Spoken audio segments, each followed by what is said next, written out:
Mrekullia në familjen Vojkollari, kryeministri Rama, mbështetja me bonusin e bebes vijon.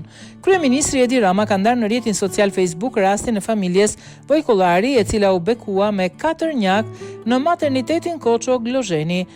Çifti Rozeta dhe Geraldo Vojkollari sollën në jetë 4 njak pas një shtatzanie natyrale.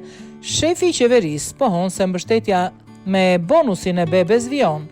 Me lumturinë e familjes Vojkollari të bekuar 4 fish me ardhje në jetë Roal, Alroa, Roar dhe Auro në Spitalin Universitar Obstetrik Gjinekologjik Koço Glozheni, ku sigurisht mbështetja me bonusin e bebes vijon, shkruan Rama, që prej vitit 2019 qeveria dhe Ministria e Shëndetësisë dhe Mbrojtjes Sociale vijojnë zbatimin e programit bonusit bebes, nga i cili kanë përfituar rreth 227.000 familje.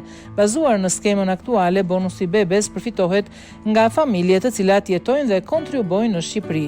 Konkretisht, përfitimi financiar është në masën 40.000 lek për lindjen e fëmijës së parë, 80.000 lek për lindjen e fëmijës së dytë dhe 120.000 lek për lindjen e fëmijës së tretë.